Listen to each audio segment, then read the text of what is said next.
warahmatullahi wabarakatuh.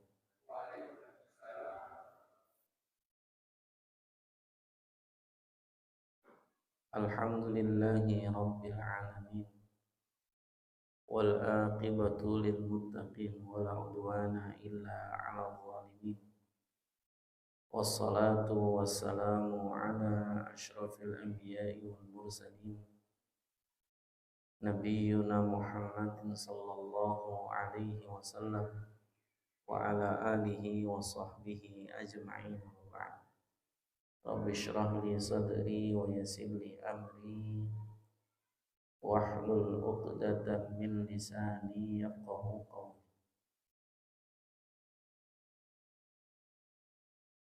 Puji syukur kehadirat Allah Subhanahu wa taala yang telah mengkaruniakan kepada kita banyak nikmat, termasuk dua nikmat yang seringkali dilalaikan oleh kebanyakan manusia, yaitu nikmat sehat dan juga nikmat sempat, yang mudah-mudahan menjadikan kita tercatat sebagai bagian di antara hamba-hamba Allah yang bersyukur atas nikmat-nikmatnya. Salawat dan salam juga moga tetap tercurah kepada Nabi kita Muhammad sallallahu alaihi wasallam yang telah dipilih oleh Allah sebagai uswah hasanah, sehingga tak layak bagi setiap mukmin kecuali mengikuti apa yang telah beliau contohkan dan beliau sunnahkan. Jamaah yang digunakan oleh Allah Subhanahu wa taala, pada kesempatan malam hari ini kita akan membahas salah satu di antara surat-surat Makkiyah yang Allah sebutkan di dalam juz yang ke-30 dari Al-Quran,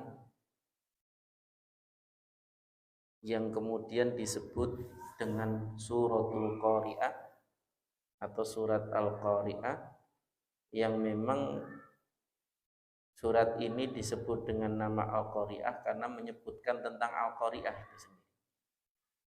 Terdiri dari 11 ayat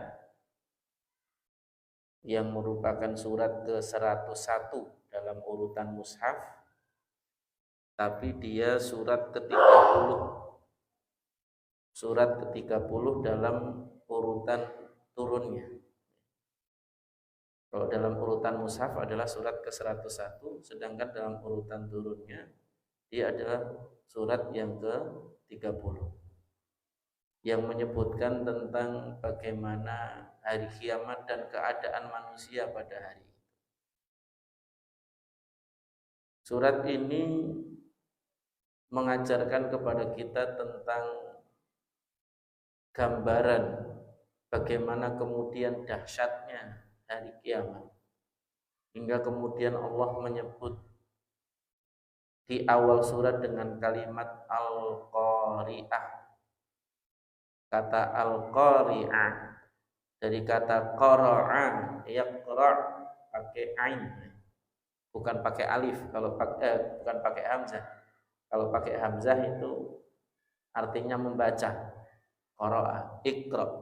Tapi kalau qara'a pakai ain itu artinya adalah mendobrak atau menggedor.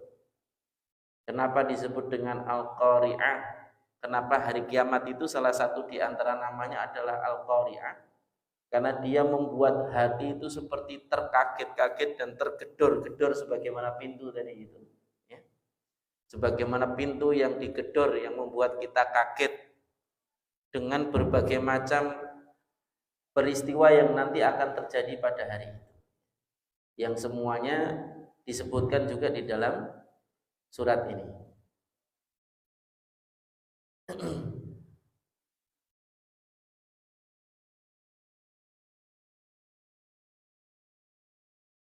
Disebutkan di sini, ya. Suratul Qari'ah min asma'i yaumil qiyamah. Di surat Al-Qari'ah disebut dengan Al-Qari'ah, yang merupakan salah satu di antara nama-nama hari kiamat. Wa summiyat bidzalika li'annaha taqra'ul quluba bi ahwaliha. Karena peristiwa yang ada pada hari itu membuat hati seperti digedor-gedor, yang kemudian manusia itu terkaget-kaget dengan apa yang kemudian terjadi pada hari itu.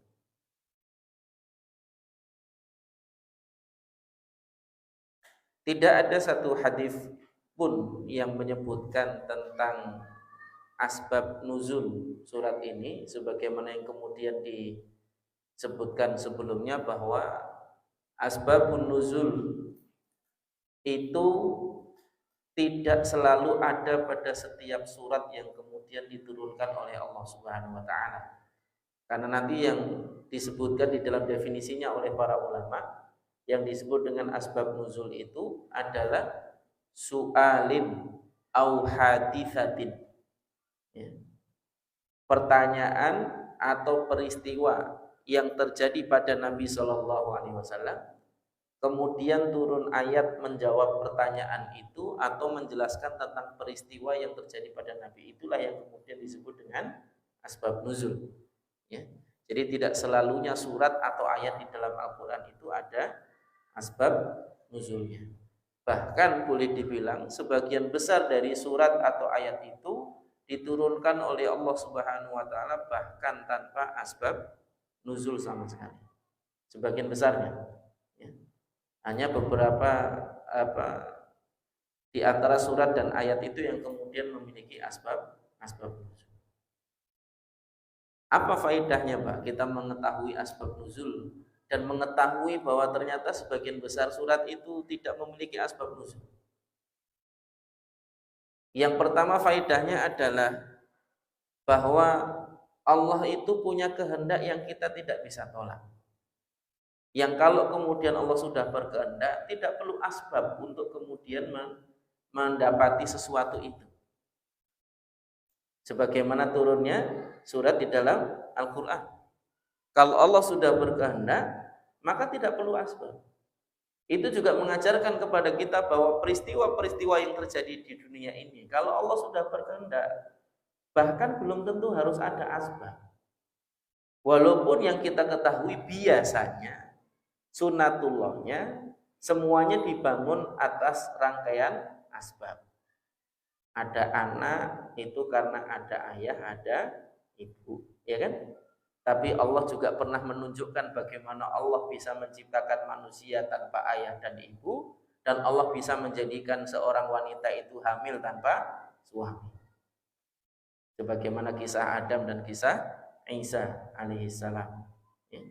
Dan ini menjadi bagian dari salah satu di antara pelajaran bagi kita. Allah bisa menjadikan api itu panas sebagaimana Allah bisa menjadikan api itu dingin, sebagaimana kisah Nabi Ibrahim. Ketika Allah berfirman kepada api yang membakar Nabi Ibrahim itu, ya naru kuni barda wa salaman ala Ibrahim, wahai api jadilah kamu dingin dan menyelamatkan bagi Ibrahim. Yang para ulama mengatakan seandainya Allah saat itu hanya mengatakan kuni barda, jadilah kamu dingin, niscaya Nabi Ibrahim itu akan mati kedinginan di dalam api. Tapi Allah mengatakan kuni bardan wa salama, jadilah dingin dan menyelamatkan. Walaupun api itu umumnya panas. Sangat mudah bagi Allah merubah sifat dari satu makhluk itu seketika. Sedangkan kita ini hanya bisa mengikuti asbab, menunjukkan bahwa Allah itu maha sempurna sedangkan kita penuh kekurangan. Kita ini kan hanya bisa mengikuti asbab. Kalau kemudian pengen dapat duit ya kerja gitu kan. Kalau kemudian pengen punya anak ya nikah gitu. Kalau kemudian pengen pinter ya belajar. Itu kan yang bisa kita lakukan, mengikuti asbab yang ada tadi. Tapi Allah bisa menjadikan asbab itu sebagai bagian dari sesuatu, bisa menjadikan sesuatu itu juga tanpa asbab.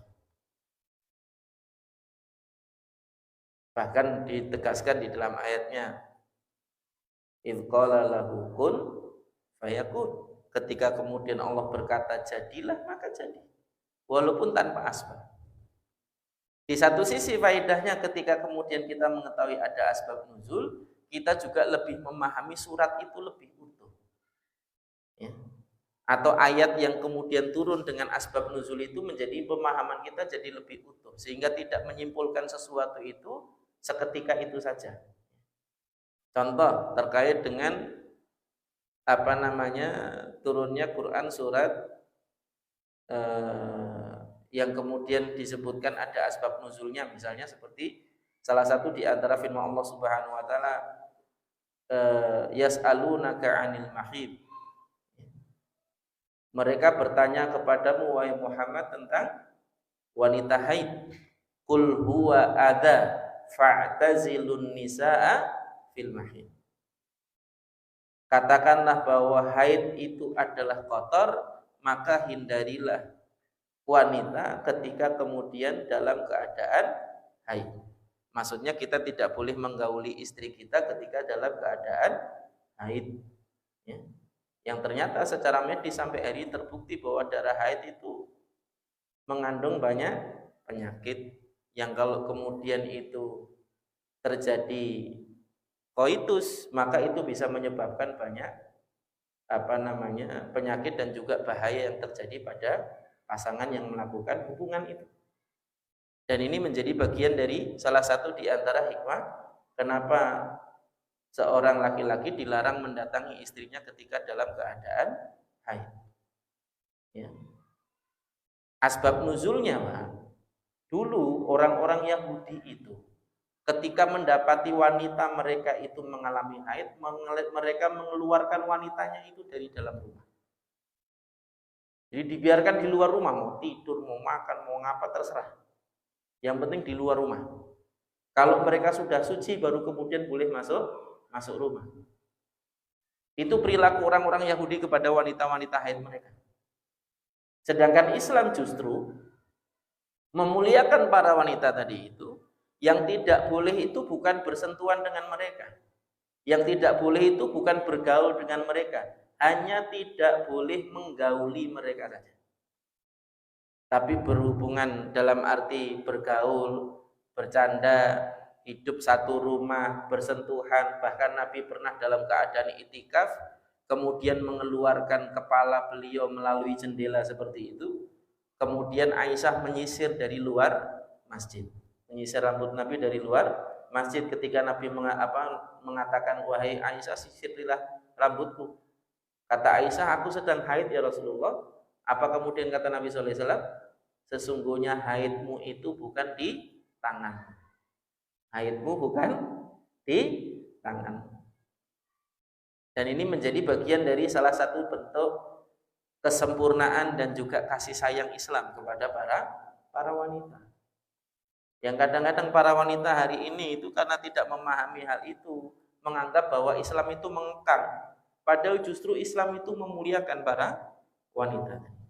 Ini sekedar contoh bagaimana kemudian asbab nuzul itu menjadikan kita lebih memahami satu ayat ketika kemudian kita mengetahui asbab nuzulnya. Kembali kepada surat Al-Qari'ah. Allah mengulang kalimat Al-Qari'ah tadi itu sampai 3 kali. Al-Qari'ah, Mal-Qari'ah, wa ma adraka Mal-Qari'ah. Al-Qari'ah, Mal-Qari'ah, apakah kamu tahu apakah Al-Qari'ah itu? Wa ma adraka Mal-Qari'ah. Dan apakah kalian betul-betul tahu apakah Al-Qari'ah? Bahasa Al-Quran di dalam menegaskan satu perkara itu dengan banyak gaya bahasa. Satu dengan sumpah. Nanti seperti yang akan kita bahas di ayat surat berikutnya, Quran surat Al-Adiyat. Kan Allah mengamali dengan kalimat wal adiyati dhabha. Dan ayat-ayat yang semisal wadduha, wal laili idza saja, wal 'asr. Salah satu di antara cara Allah menegaskan sesuatu atau menjadikan kita untuk memperhatikan sesuatu itu, salah satu gaya bahasa Allah adalah dengan bersumpah atas nama sesuatu itu. Jadi di satu sisi kita sebagai manusia tidak boleh bersumpah kecuali atas nama Allah. Dan yang boleh bersumpah atas nama makhluk itu hanya Allah Subhanahu wa taala. Makanya di dalam surat Al-Qari'ah, surat Al-Adiyat dan surat Al-Lail, surat Asy-Syams dan lain sebagainya tadi, Allah bersumpah atas nama makhluknya, menunjukkan pentingnya makhluk itu untuk diperhatikan. Yang kedua, gaya bahasa Quran di dalam menjelaskan tentang sesuatu yang penting itu dengan cara bertanya. Apalagi kalau sudah ditambahi dengan kalimat wa ma adraka. Apa yang menjadikan kamu betul-betul tahu apa itu Al-Qari'ah? Jadi kalau sudah pakai wa ma adraka itu sudah saking pentingnya, Pak. Kamu itu ngerti bener enggak? Jane gitu maksudnya. Ya. Dan ini menjadi bagian dari yang juga penting untuk diperhatikan. Yang ketiga adalah dengan cara pengulangan. Maka nanti di dalam faedah pendidikan juga, salah satu di antara cara kita mengajarkan kepada anak-anak murid, siswa, atau anak-anak kita sendiri, kalau kemudian sesuatu itu penting adalah dengan diulang. Maka di dalam ayat ini sekaligus ada kalimat tanya, sekaligus ada pengulangan. Menunjukkan bahwa sesuatu itu penting untuk diperhatikan. Al-Qari'ah, mal-Qari'ah, wa ma adraka mal qari'ah. Yauma yakunun nasu kal farashil mabthus. Pada hari itu manusia seperti aneh-aneh yang berterbangan. Jenengan tahu aneh-aneh, Pak? Ya, kalau yang kita tahu semacam laron. Laron itu kalau pas pagi hujan, habis hujan itu langsung brul bertabur. Apalagi kadang-kadang menjelang isya itu, mulai maghrib nyala lampu menjelang isya, itu kan bertaburan di mana-mana. Berterbangan di mana-mana, yang nanti tiba-tiba jatuh entah di mana. Dan begitulah manusia nanti keadaannya. Kalau boleh dibilang lebih seperti jenengan tahu gabah kalau pas lagi ditapeni itu kan. Gabah kalau lagi ditapeni itu kan, memisahkan antara beras dengan kulitnya itu ya. Gabah itu kan beras yang masih ada kulitnya. Untuk menjadi beras itu kan ditapeni tadi supaya kemudian kulitnya itu terpisah dari biji berasnya tadi. Dari biji berasnya tadi, supaya kemudian terpisah ditapeni. Nah, kulit beras yang berterbangan itulah kira-kira gambaran tentang aneh. Karena nanti peristiwa hari kiamat itu juga menjadikan manusia itu seperti itu. Ibarat sesuatu meledak, kemudian dia berterbangan begitu, berhamburan, brul gitu, ya. Mental semuanya. Dan itu menjadi bagian dari gambaran apa yang kemudian disebutkan oleh Allah di dalam ayat ini. Dan itu adalah gambaran yang menakutkan tentang peristiwa hari kiamat. Nanti disebutkan di dalam banyak ayat yang lain juga. Tentang hari kiamat itu kan tidak hanya disebutkan dalam Quran surat Al-Qari'ah. Ya.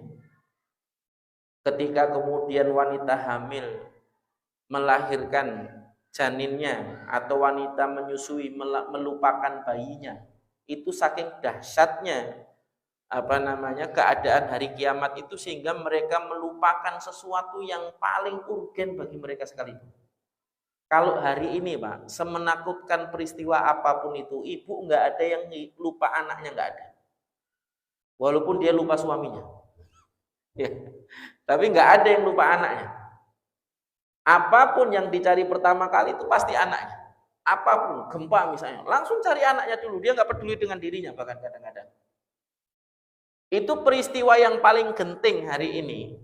Tidak menjadikan ibu sampai lupa pada anaknya. Tapi nanti hari kiamat lebih dahsyat lagi dari itu, menjadikan seorang ibu lupa dari anaknya. Salah satu gambaran dahsyatnya hari kiamat. Jadi kalau kemudian mau menyepelekan hari kiamat dengan mengatakan oh nanti tinggal cari pesawat, pesawat ya kalau bisa terbang. Lawang hari kiamat itu terjadinya bisa tiba-tiba.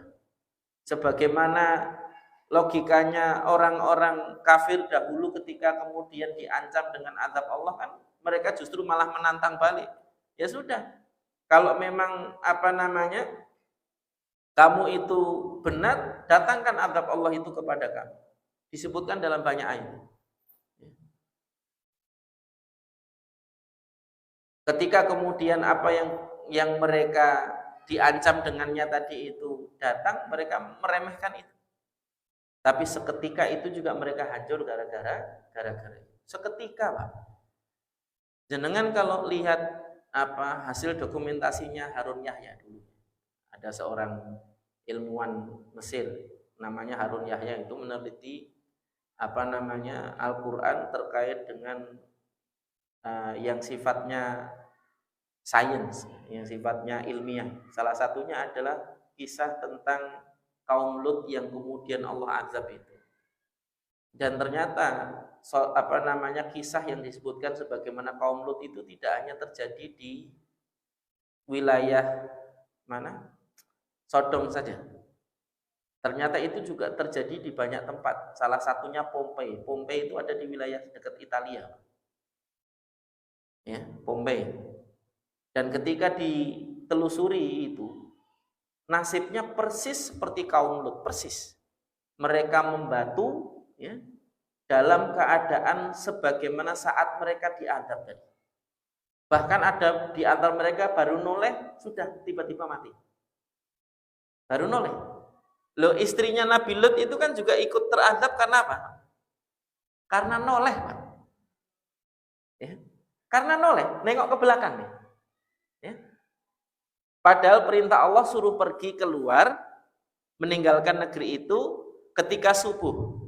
Alaisa subhu biqarib, kata Allah Subhanahu wa taala, bukankah subuh sudah dekat? Ketika diutusnya 2 orang malaikat datang kepada Lut, yang sampai kemudian kaumnya Nabi Lut itu berbondong-bondong ke rumahnya Nabi Lut hanya untuk meminta tamunya tadi. Karena tamunya itu ganteng, ya. Dan kata istri Nabi Lut mengatakan kepada kaumnya tadi itu adalah para malaikat yang mendatangi Nabi Lut. Pikiran mereka sudah beda lagi. Sampai ditawarkan anak-anaknya Nabi Lut, mereka nggak mau. Anaknya Nabi Lut kan perempuan semua. Dan ini menjadi bagian dari salah satu di antara apa yang disebutkan di dalam riwayat tentang kisah Nabi. Hanya karena nengok, Pak. Makanya kalau sudah Allah perintahkan maju, ya maju aja, nggak usah mundur. Allah perintahkan sholat, ya sholat aja, nggak usah nanti-nanti. Khawatirnya kira nanti bablas kita nggak sempat sholat. Itu seperti kisahnya istri Nabi Lut itu. Hanya gara-gara noleh, dibilangnya jangan noleh, jangan nengok, noleh dia, nengok, Pak. Jadi batu. Sebagaimana istilahnya situs warga Pompei itu juga yang ditemukan oleh para ilmuwan itu, mereka membatu, Pak, dalam keadaan persis sebagaimana saat mereka masih beraktivitas itu, bahkan tidak sempat bergerak, lari aja nggak sempat, berkedip aja mungkin nggak sempat. Itu adab, Pak. Yang jika sudah tiba, ya begitulah. Jadi jangan bayangkan adab itu ada timingnya, ada delaynya gitu, kayak pesawat ada ancang-ancangnya gitu, nggak ada, Pak. Ya. Ketika kemudian Allah kehendaki seketika. Dan ini dahsyatnya azab Allah Subhanahu wa taala. Wa takunul jibalu kal'ihnil manfush. Dan kalian melihat gunung-gunung itu seperti kapas yang ditiup. Kita bisa bayangkan ya. Bagaimana gunung yang besar, kokoh, yang belum tentu kita bisa menaklukkan gunung-gunung itu. Pada hari kiamat nanti itu seperti kapas yang ringan tertiup angin tadi. Sebagaimana disebutkan oleh Allah di dalam ayat yang lain, wa bussatil jibalu bassa. Pada hari di mana gunung itu tertiup dengan satu tiupan. Fakanat habaan mumbatsa. Dan saat itu gunung itu tiba-tiba hancur, tidak tersisa. Dan ini bagian dari yang juga penting. Itu gunung yang sebesar itu, Pak. Kita bayangkan diri kita yang sekecil ini.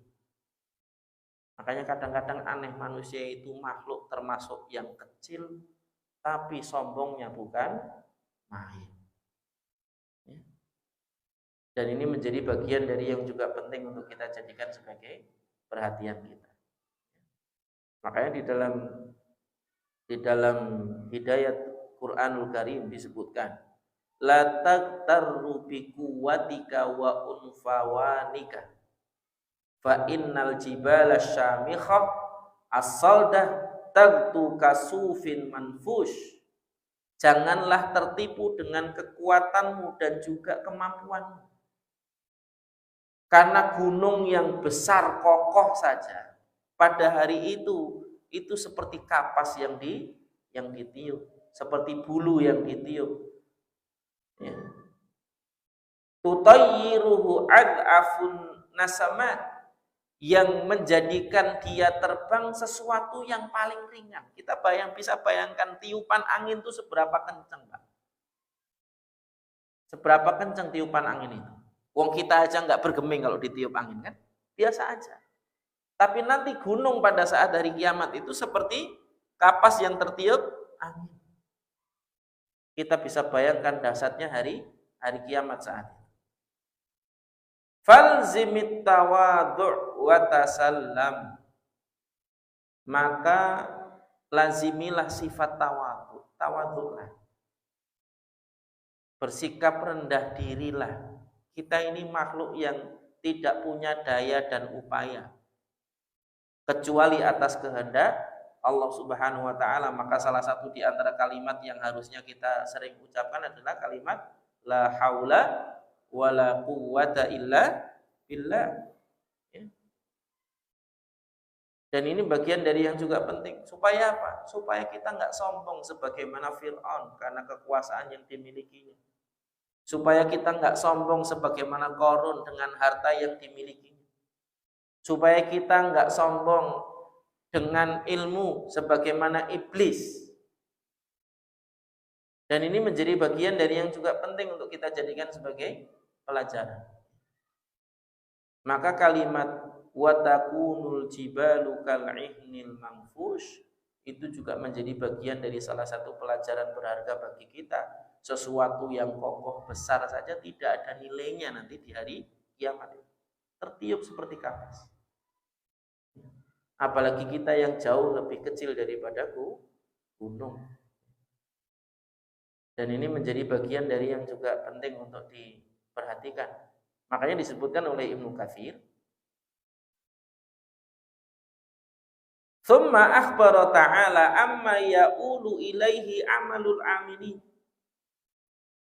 Yang setelah kemudian menyebutkan tentang berbagai macam dahsyatnya peristiwa yang kemudian terjadi nanti pada hari kiamat tadi. Wa takunul jibalu kal'ihnil manfush. Jadi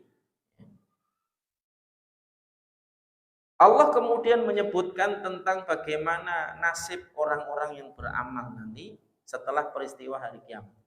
Apakah dia mendapatkan kemuliaan dengan amalan yang dia lakukan, ataukah dia mendapatkan kehinaan dengan amalan yang dia lakukan, masing-masing sesuai dengan amalan. Makanya Allah kemudian mengatakan di dalam ayatnya fa'amman thaqulat mawazin. Adapun mereka yang timbangan amal kebaikannya jauh lebih berat, fa huwa fi 'ishatir radiyah, maka dia dalam kehidupan yang diridhoi. Ya. Dianya diridhoi dan dia pun ridho dengan apa yang diberikan di dalam kehidupan. Maka salah satu di antara yang penting untuk kita jadikan sebagai perhatian, ketika kemudian kita banyak beramal saleh, yang kemudian nanti timbangan amal kita lebih berat amal solehnya daripada keburukannya, Allah akan memasukkan kita ke dalam tempat yaitu surga yang segala sesuatunya itu tidak membuat kita kecewa. Kalau kita hari ini menyaksikan sesuatu yang kelihatannya wah itu, kemudian ketika kita datangi kadang-kadang ada kekecewaan. Ya, ini doang. Itu maksudnya.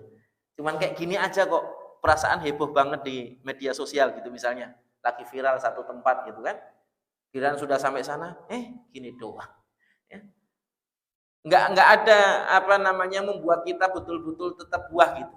Ada saja sesuatu yang membuat kita tidak berkesan. Ada sesuatu yang kemudian membuat kita itu kecewa atau apa istilahnya overestimate terhadap sesuatu tadi. Dan ini menjadi bagian dari hal yang seringkali terjadi di dunia begitu. Dulu kan kita waktu masih bujang tuh membayangkan nikah itu wah gitu. Setelah nikah gimana, Pak? Ya, silakan jawab sendiri-sendiri, gitu. Ya begitulah dunia itu. Yang kita bayangkan indah itu indahnya cuman hari pertama, Pak.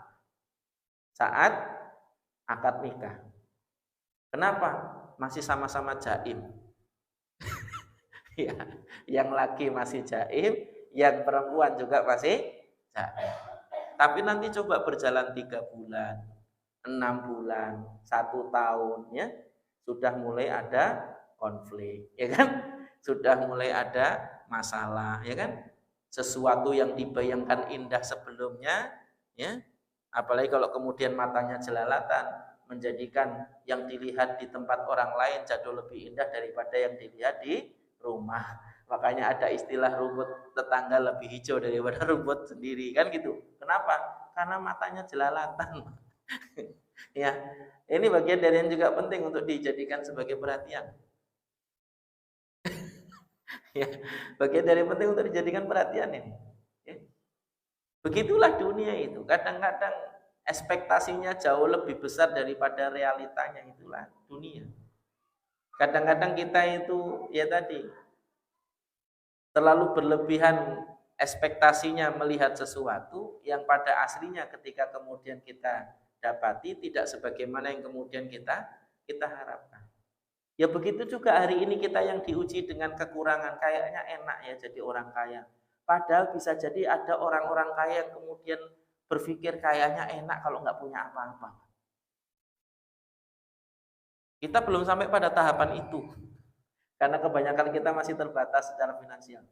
Ada orang-orang kaya itu yang kata dia, loh ngapain saya pakai barang-barang mewah, nyatanya hidup itu cuma butuh 5 juta per bulan, kata dia. Yang duitnya miliaran triliunan itu, kata dia cukup dengan 5 juta per bulan, Pak.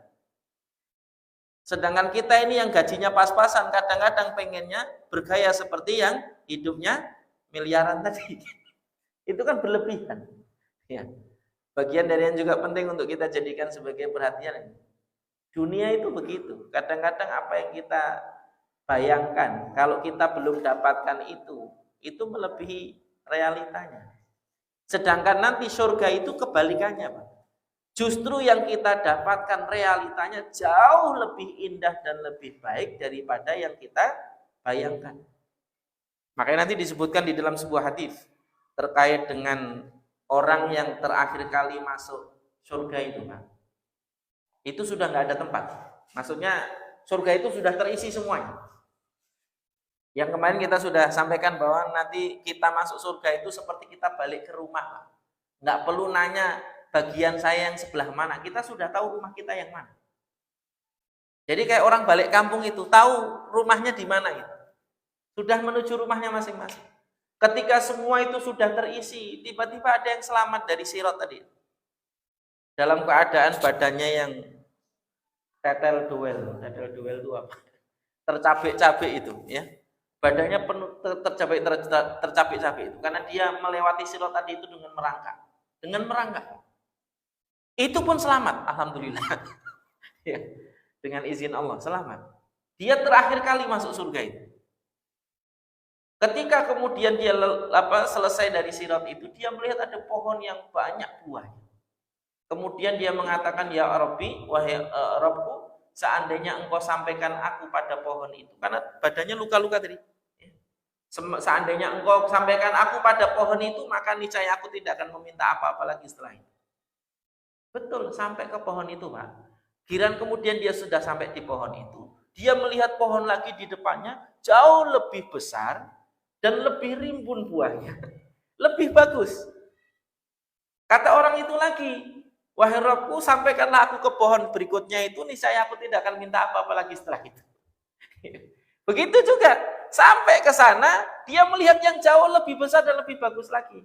Ngomong lagi sampai kemudian Allah Subhanahu wa taala tertawa dengan mengatakan apa? Wahai hambaku, coba bayangkan apa yang paling kamu inginkan dari kenikmatan dunia itu. Dibayangkan sama dia, ya. Kemudian apakah kamu ridho jika aku berikan kamu 2 kali lipat? 2 kali lipat. Jadi dia bayangkan punya ini punya itu di dunia itu. Kemudian ditanya oleh Allah Subhanahu wa taala, apakah kamu ridho jika aku berikan seluruh dunia itu kepadamu? Satu dunia ini. Hari ini orang paling kaya di dunia itu punya tanah berapa lebar? Nanti orang yang paling miskin di surga itu punya 1 dunia tadi.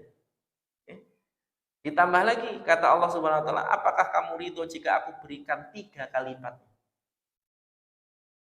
Kata orang itu, ya Allah aku ridho.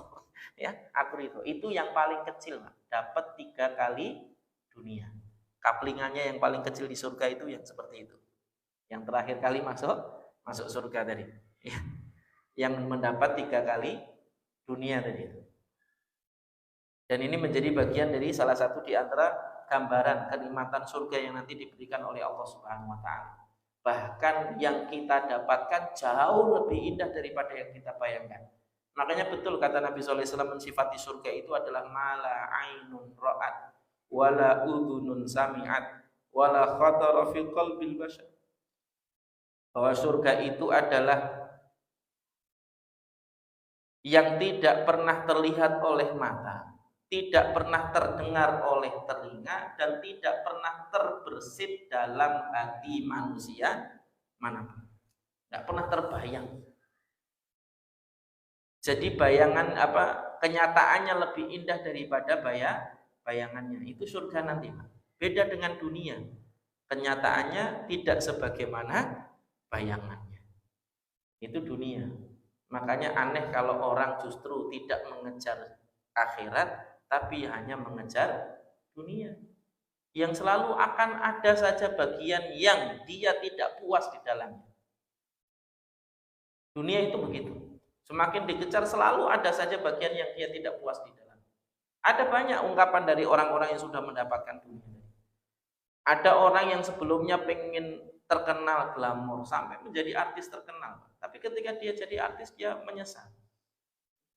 Ternyata setelah jadi terkenal itu juga tidak seindah dan senikmat yang dibayangkan dirinya. Ada orang yang pengen kaya, tapi setelah kaya juga sama. Setelah kaya pun yang saya gunakan ya hanya segitu-gitu aja, nggak lebih dari itu.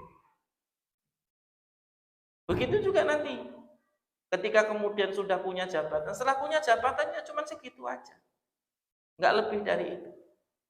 Pun ada masa istilahnya masa jabatannya, ada batasnya.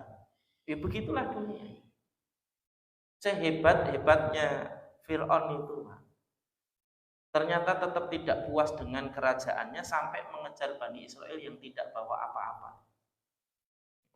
Ya. Yang akhirnya menjadikan dia tenggelam di laut Merah. Padahal sudah punya kerajaan, sudah punya rakyat, sudah punya pasukan, sudah punya harta. Ternyata masih nggak puas dengan itu, Pak. Ngejar Bani Israel. Padahal dia sendiri yang membebaskan Bani Israel. Ketika semakin dikejar itu, Qarun semakin ditumbuk-tumbuk hartanya, justru malah kemudian semakin dia tenggelam bersama dengan hartanya. Dan ini menjadi bagian dari salah satu di antara hal yang penting untuk kita jadikan sebagai renungan bagi kita. Maka perhatikan apa yang kemudian kita kerjakan. Ketika kemudian timbangan kebaikan kita jauh lebih berat daripada timbangan keburukan kita, akan menghantarkan kita kepada surga Allah Subhanahu wa taala. Wa amma man khaffat mawazinuhu.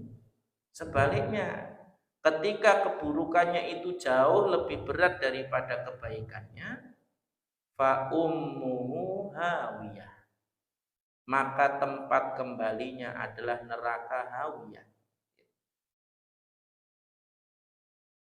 Disebutkan maknahu fahuwa sakitun hawin bi ummi ra'sihi fi nari jahannam, bahwa makna dari fa ummu hawiyah, dia itu terjatuh dalam keadaan kepalanya di bawah, sehingga nanti yang jatuh duluan itu adalah kepalanya, ya, di neraka jahanam. Itu makna dari fa ummuhu hawiyah. Sebagian ahli tafsir mengatakan fa ummuhu hawiyah ai dimaguhu. Dimag itu artinya ini, Pak, ubun-ubun. Ya. Yang di dalam hadis yang lain juga Nabi SAW mengatakan bahwa siksaan neraka yang paling ringan itu adalah ketika kakinya menyentuh api, yaglimin huma dimaguhu. Seketika itu pula otaknya sudah mendidih. Itu siksaan di neraka yang paling ringan. Nanti dijelaskan juga oleh Ibnu Rajab di dalam Ahwalu Ahli Nar.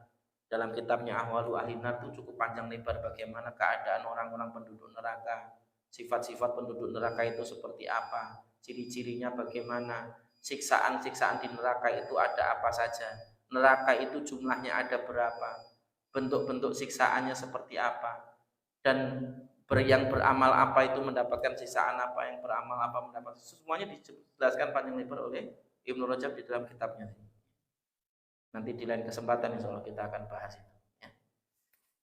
Fa ummuhu hawiyah, sebagian mengatakan hawiyah adalah salah satu di antara nama-nama neraka selain jahannam. Wa ma adraka ma hiya, dan apakah kamu tahu apakah hawiyah itu? Narun hamiyah, yaitu neraka yang panas apinya, ya, itu membuat kita tersiksa sekaligus tidak hancur. Dan ini menjadi bagian dari yang juga penting. Dalam hadis yang lain juga disebutkan setiap orang itu, setiap penduduk neraka itu habis kosong, habis tersiksa tadi itu akan dibalikkan seperti semula lagi. Kemudian disiksa lagi sampai hancur, dibalikkan lagi seperti semula lagi, Pak. Kalau kemudian kita hancur mati, itu seenak-enaknya siksaan. Jadi kalau kita sampai mati itu enak. Kenapa? Kalau sudah mati, sudah berhenti rasa siksanya tadi. Sedangkan nanti di neraka itu Allah akan ulang begitu. Kullama nadijat juluduhum badalnya juludan ghairaha. Setiap kali mateng, ya, setiap kali rusak, setiap kali terbakar, setiap kali tersiksa, kami kembalikan seperti semula.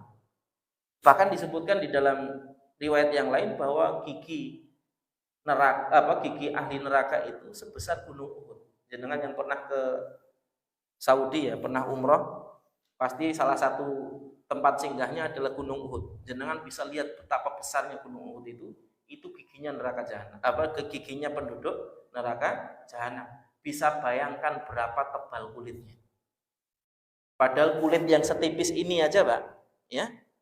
Ini kalau kena sengatan api gimana rasanya? Kalau kena sayatan pisau kayak mana rasanya? Ini padahal tipis begini. Padahal nanti, ya, di neraka itu Allah jadikan penduduk neraka itu besar-besar badannya, kulitnya tebal-tebal. Untuk apa? Liyadzukul azab, untuk lebih merasakan dahsyatnya azab Allah nanti ketika di neraka. Dan ini menjadi bagian dari yang juga penting untuk kita jadikan sebagai perhatian, ya. Disebutkan di dalam sebuah riwayat dari Anas bin Malik radhiyallahu anhu, Rasulullah SAW pernah bersabda, "Idza matal mu'min talaqqathu arwahul mu'minin yas'aluna." Jika ada seorang mukmin yang baru meninggal, maka arwah-arwah orang beriman yang lain akan mendatanginya. Lalu kemudian bertanya, "Ma fa'ala fulan wa ma fa'alat fulan?"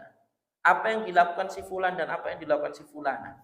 Fa in kanat mata walam ya'tihim qalu khulifa bihi ila ummihi hawiyah. Jika kemudian ternyata dikatakan oleh orang muslim yang baru mati tadi itu, sungguh dia sudah mati lebih dulu daripada diriku, dan mereka tidak mendapatinya di antara mereka. Jadi alam barzah itu lebih sebagaimana alam yang lain, Pak. Berbeda dengan kita. Kalau di dunia ini kan kita terpisah-pisah dengan pulau-pulau benua yang ada, terpisah dengan bahasa, terpisah dengan batas wilayah teritorial dan lain sebagainya, demarkasi dan lain sebagainya kan. Kalau nanti di barzah itu terpisah di dalam dua teritorial, teritori yang kemudian tidak diadab oleh Allah dan teritori yang diadab oleh Allah Subhanahu wa taala. Yang kalau mereka tidak diadab, mereka berkumpul dengan sesama di antara mereka yang tidak diadab, dan kalau mereka diadab, mereka bahkan tidak bisa berkumpul dengan yang lain. Jadi kalau ada orang bilang kalau orang matinya penasaran nanti di arwahnya gentayangan, salah, Pak. Kalau dia cara matinya nggak sesuai dengan yang diridhoi oleh Allah Subhanahu wa taala, bunuh diri misalnya, itu bukan arwahnya gentayangan, arwahnya disiksa, nggak bisa kemana-mana, Pak. Yang kalaupun bisa arwahnya gentayangan itu arwahnya orang-orang yang beriman.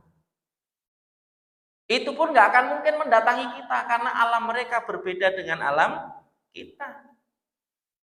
Walaupun disebutkan beberapa di dalam riwayat, ada di antara orang-orang beriman yang sudah meninggal terlebih dahulu itu mendatangi saudara yang masih hidup melalui mimpi. Melalui mimpi. Jadi kalau ada hari ini katanya orang pinter bisa manggil arwah, Pak, itu dua kemungkinannya, ya. Satu ngapusi, dua bohong. Cuman dua itu kemungkinannya, nggak ada yang lain. Ya. Kenapa? Tidak ada arwah yang bisa didatangkan. Ketika ketika Nabi Muhammad ditanya tentang ruh kan, yas'alunaka 'anir ruh. Apa kata Allah Subhanahu wa taala? Qulir ruhu min amri rabbi. Mereka bertanya kepadamu wahai Muhammad tentang ruh. Sesungguhnya ruh itu adalah urusan Rabb. Kita nggak akan tahu. Arwah itu adanya di mana, kita nggak tahu. Lalu kemudian setiap kali dikatakan bahwa orang itu sudah meninggal terlebih dahulu dari aku dan mereka tidak mendapati di hadapan di antara mereka akan mengatakan khulifa bihi ila ummihil hawiyah. Bi'satil wa bi'satil murabbiyah. Sungguh dia telah dikembalikan kepada ibunya hawiyah tadi itu, dan itu adalah seburuk-buruk ibu dan seburuk-buruk tempat kembali. Yaqulu ma fa'ala fulan hal tazawwaj. Lalu kemudian ditanya lagi, apakah fulan sudah menikah? Ma fa'alat fulana hal tazawwajat. Dan apakah yang dilakukan fulanah, apakah dia sudah menikah? Fayaqulu nada'uhu fayastarihu faqad kharaja min karbid dunya. Lalu kemudian yang lain mengatakan, biarkan dia, enggak usah ditanya-tanya lagi. Dia sudah selesai dari urusan dunianya. Ini sekaligus mengajarkan kepada kita bahwa nanti orang-orang yang sudah meninggal dari kalangan orang-orang yang beriman itu seperti di dunia, Pak.